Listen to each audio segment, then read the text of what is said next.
जय हिंद दोस्तों। स्वागत है आपका आपके केपी रेलवे पर। और आज हम जो जानेंगे वो नाजिम भाई की जरिए से जानेंगे कि आप जो है ग्रुप डी का जो डेट आ चुकी है उसमें कैसे तैयारी करें और किस तरीके से तैयारी करें, और ग्रुप डी में क्या जॉब है, किस तरीके से लर्निंग है, कितनी सैलरी है, इन सभी के बारे में हम जानेंगे। और ये आपको सजेस्ट भी करेंगे कि किस तरीके से हमें तैयारी करनी चाहिए, क्योंकि एक सिलेक्शन लेने के बाद वो आपको बहुत अच्छे तरीके से बता सकता है कि किस तरीके से हमें जॉब लेनी चाहिए, क्या क्या हम पे किस चीज़ पर वर्क ज़्यादा करना चाहिए। क्योंकि पढ़ने से ज़्यादा स्ट्रेटजी हमारी बहुत अच्छी होनी चाहिए, तभी हमारा सिलेक्शन हो पाएगा। क्योंकि ग्रुप डी में इस बार बहुत ज़्यादा वैकेंसी हैं, वो सॉरी बहुत कम वैकेंसी हैं। पहले जो थी 1 लाख कुछ वैकेंसी थी, इस बार 32,000 के आसपास वैकेंसी हैं। तो उसके बारे में हम जानने की कोशिश करेंगे। तो पहले आप अपना नाम बताइए। मेरा नाम मोहम्मद नाजिम है और जो है मैं ग्रुप डी में सिलेक्टेड हूँ। और ये जो है मेरी जो भर्ती थी वो 2019 की थी, फरवरी की। और जो है ये सितंबर के आसपास, सितंबर 2022 में मेरा एग्ज़ाम हुआ था। उसके बाद में फिर मेरी जॉइनिंग जो हुई थी वो मई 2023 में हुई थी। 22 मई को मेरा अपॉइंटमेंट लेटर था। तो अच्छी जॉब है, कोई दिक्कत नहीं है भाई। अगर तुम्हें सिलेक्शन लेना है भाई, पहली पीढ़ी चढ़ना है तुम्हें, तो सिलेक्शन ले लो। ग्रुप डी अच्छी जॉब है, कोई ऐसी भी नहीं है कि हाँ खराब है। भाई दिक्कतें तो सारी आती हैं, कोई सी भी जॉब ले लो आप। ये तो सेटिस्फेक्शन है अपना कि कोई बंदा इसकी छोटी जॉब से भी सेटिस्फाई हो जाता है, कोई बड़ी जॉब पे भी जाने के बाद सेटिस्फाई नहीं हो पाता है। तो वर्तमान में आपकी जो जो है वो किस जगह चल रही है? भाई मैं मतलबपुर स्टेशन पे पोस्टेड हूँ और मैं गेटमैन पद पे हूँ। और जो आपने जो सिलेक्शन लिया था, ये वैकेंसी 2019 वाली है, हाँ, तो उसमें जो आपने सिलेक्शन लिया है तो आपने जोन कौन सा चुना था? मेरा जोन भाई चंडीगढ़ जोन था मेरा। और और जो चंडीगढ़ जोन है उसके अंदर 5 डिवीज़न आते हैं, जिसमें से मैं मुरादाबाद डिवीज़न में पोस्टेड हूँ। तो आपके घर से कितनी दूर की? घर से मेरे 8-10 किलोमीटर की दूरी है घर से। डेली तो अप डाउन करता हूँ मैं, सुबह आ जाता हूँ, शाम चला जाता हूँ। एक ये फायदा है कि आप अपना नज़दीक का मतलब जोन चुनते हैं, अपने पास का जिस जोन में आप रहते हैं अगर वो जोन चुनते हैं तो आपको घर से जॉब करने में बहुत अच्छा बेनिफिट होगा, और आप अपनी फैमिली को भी समय दे पाओगे। और जॉब भी छोटी हो या बड़ी, लेकिन आप घर के साथ हो तो छोटी जॉब भी बहुत अच्छी है। और यदि आप बड़ी जॉब पर और घर से बहुत दूर हो, 400 500 1000 2000 किलोमीटर दूर हो, तो वो जॉब भी बहुत मतलब नुकसानदायक होती है। आप जल्दबाजी में जोन दूर चुन लेते हो, थोड़ी कम मेहनत की हमें मेहनत कम करनी पड़े, लेकिन वो ये नहीं पता कि आपकी 30 से 40 साल एज आपको उसी जोन में बितानी पड़ेगी। और जब आप दूर रहोगे तो आपका खर्च भी इतना ही होगा और आप फैमिली को बहुत कम समय दे पाओगे। अब जैसे हमारे नाजिम भाई हैं, अपने घर से 8 से 10 किलोमीटर की दूरी पर ही हैं, तो मैं मानता हूँ कि आपने 8 से 10 घंटे की ड्यूटी ड्यूटी कितने घंटे की है? ड्यूटी तो 12 घंटे की चल रही है। 12 घंटे की ड्यूटी करने के बाद आपने घर 12 घंटे हो, तो मैं ये मानूंगा कि आपको कभी अभी महसूस नहीं होगा कि मैं गवर्नमेंट। कभी एहसास ही नहीं होता है हाँ, ऐसा कि क्योंकि हाँ आप घर से हो, है ना। हम्म। और घर फिर जब घर से लग जाते हो तो पैसे भी घर के ही खर्च करते हैं, तो अपना पैसा तो सेफली हाँ, हो सेफ रहे रह हो, रहा है है। ना। तो यही चीज़ है।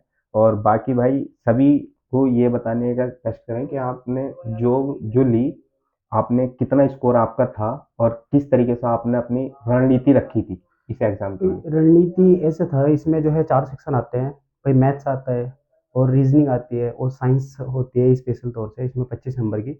और जीके होता है। भाई मैथ्स होता है 25 क्वेश्चन, और जी क्या बोलते हैं इसको, रीजनिंग में 30 क्वेश्चन आते हैं, और साइंस के भी 25 क्वेश्चन होते हैं, और 20 क्वेश्चन का जो है जीके होता है। भाई देखो, भाई किसी भी एग्जाम को निकालने के लिए, किसी भी एग्जाम को क्रैक करने के लिए भाई 2 चीज़ों का होना बड़ा ज़रूरी है। भाई एक तो तुम कंटिन्यू लगे रहो, और भाई एक पैशन रखो। भाई किसी भी गवर्नमेंट की जॉब के लिए 2 चीज़ें बहुत ज़रूरी हैं, कंटिन्यूटी और पैशन। भाई अगर ये चीज़ें तुम करते रहोगे तो तुम सिलेक्शन के करीब जाते रहोगे। और प्लस भाई तुम जो रीजनिंग वाला सेक्शन है, तो वो स्कोरिंग सब्जेक्ट होता है। भाई मैथ्स है वो स्कोरिंग सब्जेक्ट होता है। भाई मैथ्स और रीजनिंग के मिला के 55 क्वेश्चन आते हैं। भाई उसमें तुम ज़्यादा से ज़्यादा स्कोर करो। भाई उसमें कोशिश करो कि ना कट पाए। भाई मैं अपना स्कोर बताता हूँ। मेरा स्कोर 71 मेरा रो स्कोर था, और मेरा नॉर्मलाइज होकर 77 स्कोर हो गया था। जिसमें से भाई मेरे मैथ्स रीजनिंग में ही 52 क्वेश्चन सही हुए थे। तो वही है ना, तुम मैथ्स रीजनिंग को अच्छा कर लोगे तो भाई उधर की साइड, सिलेक्शन की साइड चले जाओगे। हाँ, बाकी चीजें तुम्हारी थोड़ी लो भी रहेंगी तो भी कवर हो जाएगा वो। लेकिन कोशिश करो कि भाई सारे सब्जेक्ट अच्छे हो जाए, ताकि सिलेक्शन के पास चले जाओ। और इस बार तो भर्ती भी थोड़ी कम है, हाँ, तो भर्ती भाई कम है। मेहनत तो ज्यादा करनी पड़ेगी। तो क्योंकि अपनी इसकी ग्रुप डी की डेट भी आ चुकी है 17 नवंबर से और एंड दिसंबर तक, तो देखो कुछ केस के ऊपर है कि हाँ आईटीआई वाले, नॉन आईटीआई वाले। अब मुझे ऐसा लगता है कि इस समय आईटीआई, नॉन आईटीआई सभी को अलाउ कर देंगे ये इस बार।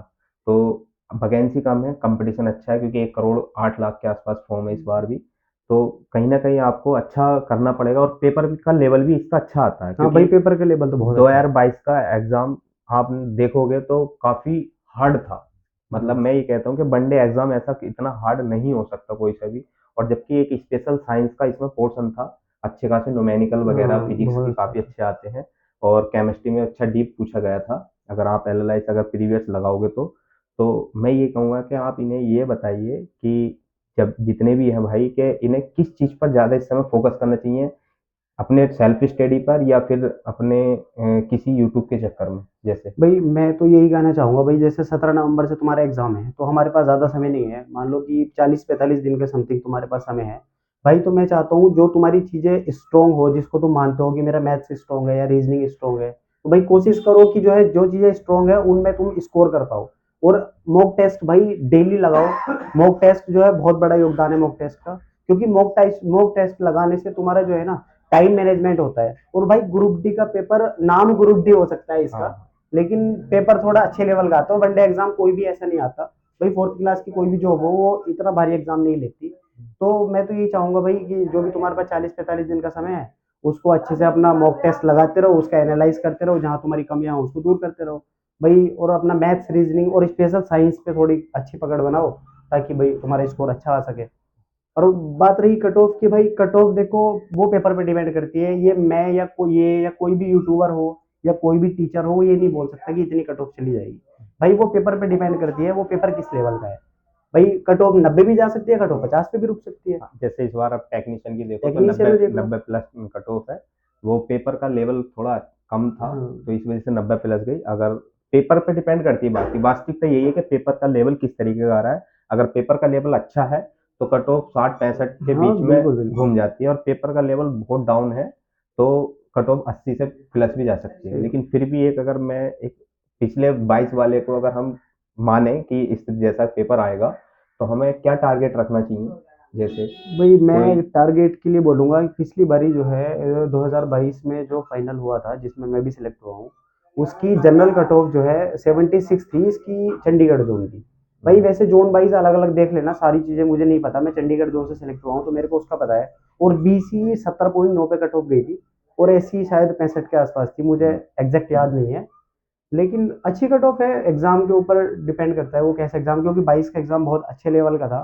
साइंस बहुत ज्यादा हार्ड पूछी थी उसने, साइंस में नहीं कर पाए बच्चे स्कोर। भाई मैं भी नहीं कर पाया था हाँ, साइंस में ज्यादा स्कोर। क्योंकि उस समय जो छोटे छोटे साइंस वाले थे वो तक सब गायब हो गए थे, हाँ साइंस का लेवल सब। इस लेवल का था। ठीक है। तो आपकी जो वर्तमान में है, वो आपकी सैलरी कितनी बन भाई रही है? मेरी नेट पे जो है 40,000 का अराउंड बन जाती है।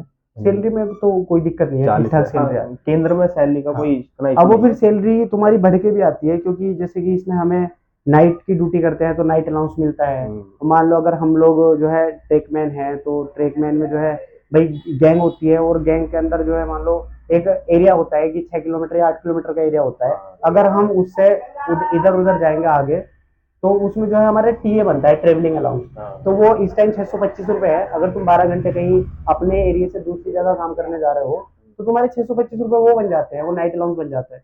तो सैलरी तो बहुत अच्छी है, कोई दिक्कत नहीं है भाई, फोर्थ क्लास में बहुत अच्छी सैलरी है। मतलब हाँ, देखे जाए कि फोर्थ क्लास के हिसाब से हाँ रेल बहुत अच्छी विभाग में सैलरी। काफी अच्छी हाँ सैलरी बहुत अच्छी है ना। सैलरी। तो मतलब सैलरी का इतना बड़ा इशू नहीं है। देखो सबसे पहला कि हमें एक बेरोजगारी का धब्बा हटाना सही चाहिए, बात। और बेरोजगारी का धब्बा हटने के बाद हम उसके बाद अच्छा तैयारी कर लेंगे। तो आपने अभी तक कौन कौन से एग्जाम निकाले, वो भी भाई मैं बताइए। एग्जाम तो काफी सारे निकाल चुका हूँ मैं। भाई देखो, मैं जीडी में 21 वाली और 2022 2023 तीनों जीडी में मैं सिलेक्टेड हुआ हूँ, लेकिन मैंने तीनों को स्किप कर दिया, क्योंकि भाई मेरे पास घर के पास जॉब है ये रेलवे ग्रुप डी। तो इस हाँ, चक्कर में मैंने स्किप किया उनको। मेरा यूपी पुलिस 8,244 भर्ती में सिलेक्शन हुआ था, मैंने उसको भी स्किप कर दिया। हाँ, अभी मैं तैयारी में लगा हूँ भाई, एसआई वगैरह आई है तो उसकी तैयारी कर रहे हैं। चलो अच्छी बात है, आप ऐसा ही बनो।